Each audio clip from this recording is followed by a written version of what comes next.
Всем добрый день. Сегодня необычно будет проходить мое общение с вами.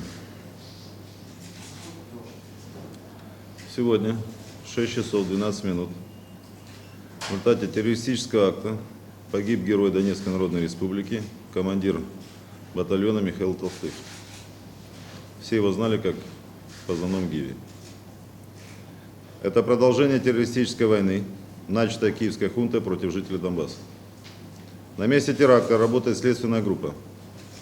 Предварительно установлено, что подрыв произошел в результате применения, вероятнее всего, реактивного пехотного огнемета «Шмель». В республике усилены меры безопасности и введен план перехвата. Жителям проявлять спокойствие и не поддаваться панике. В случае выявления подозрительных лиц немедленно сообщать в экстренный случай МГБ, МВД и военной комендатуры. По косвенным доказательствам можно смело утверждать, что данная трагедия организована украинскими спецслужбами. Не исключаем причастность к данному теракту советника министра внутренних дел Украины Шкиряка. Все недавние трагедии – это подлый выстрел в спину народу Донбасса. Мы не забудем этого и никогда не простим. Все преступники и каждый из них понесет заслуженное наказание. Очень жаль, что украинские власти выбрали именно такой путь борьбы с народом Донбасса. Данные действия киевской хунты только сокращают время пребывания у власти. Трагедия нас сплотит, мы станем еще сильнее, а также сплотит население Украины против террористов Киева для решительного сопротивления и преступной деятельности. Обращаем внимание всего мирового сообщества. Терроризм украинской хунты – не что иное, как стремление всеми силами сорвать Минский процесс. Преступные власти Украины добиваются обострения ситуации на Донбассе, наращиваем группировки и циничными обстрелами мирных жителей и населенных пунктов, в том числе на территории под контролем вооруженных сил Украины. Обстрелы с позиций вооруженных сил Украины не прекращаются. Противник продолжает вести огневое воздействие по населенным пунктам республики. За прошедшие сутки нами зафиксировано 775 раз нарушение режима тишины. Из этого количества тяжелая артиллерия применялась 6 раз, минометы различного калибра 195 раз, БМП 83 раза, зенитные установки, гранатометы и стрелковое оружие 492 раза. Огонь противник вел по населенным пунктам: Доломитная, Горловка, Широкая Балка, Зайцево, Михайловка, Озаряновка, Ясиновата, Ясная, Докучаевск, Новая Марьевка, Новоласпа, Коминтерново, Октябрь, Ленинская, Спартак, район аэропорта город Донецка. Потерь среди местного населения и подразделения вооруженных сил Донецкой Народной Республики за прошедшие сутки не установлено. Преступная команда невооруженных сил Украины продолжает наращивать группировку войск вдоль линии соприкосновения, нарушая тем самым ранее достигнутые договоренности. По данным нашей разведки, в зоне ответственности 501-го батальона 36-й бригады морской пехоты в районе населенного пункта Заможнее в 1 километре от линии соприкосновения противник разместил РСЗО «Град». Целью таких действий явно является подготовка к очередным преступным действиям вооруженных сил Украины против населения республики, а именно ведение огня по жилым районам населенных пунктов. Также в районе населенного пункта Орловская противник проводит перегруппировки подразделений всего того же батальона 36-й бригады, перебрасывая часть подразделений в район населенного пункта Коминтерново.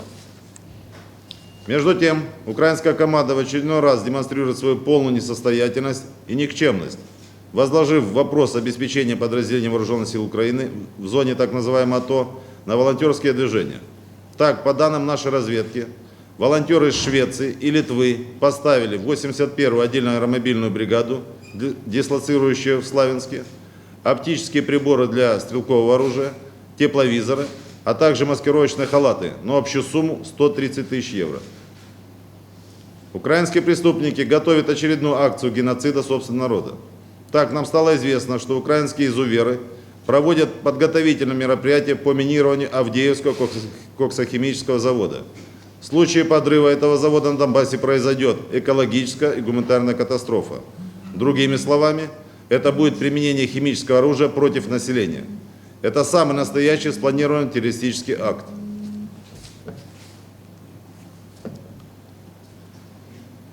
Это уже не первый случай подготовки киевской хунты такого рода террористических актов. Напомню, что мы уже заявляли подготовки обстрела из РСЗО «Град», расположенного недалеко от города Мариуполя по самому городу. Такие действия украинских террористов полностью повторяют фашистские способы ведения войны времен Второй мировой, когда при отступлении фашисты минировали города, фабрики и заводы.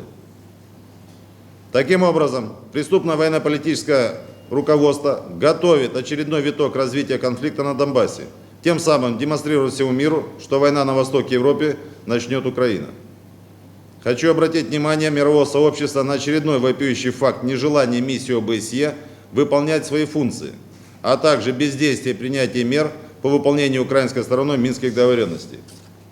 Нами 4 февраля был подготовлен план нормализации обстановки на Донбассе, который включает в себя как отвод вооружений, так и создание зон без военных подразделений на одном из самых горячих участков.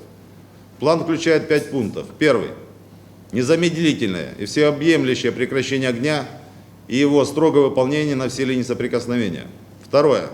Отвод всех запрещенных соответствующих документов вооружений в определенные данными документами места хранения. Третье.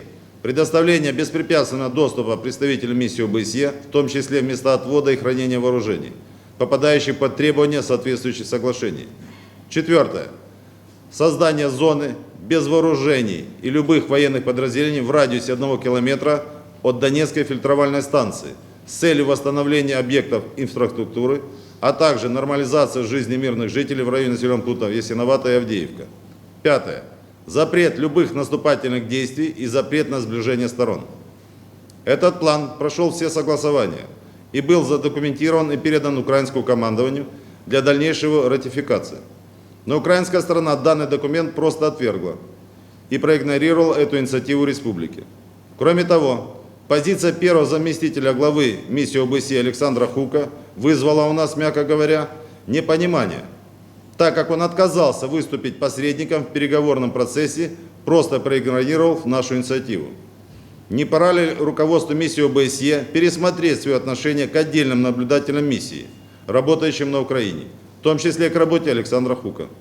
Особое внимание обратить на принципиальную необъективность действий Хука и полное нежелание его способности урегулирования конфликта на Донбассе. Слушаю вопрос.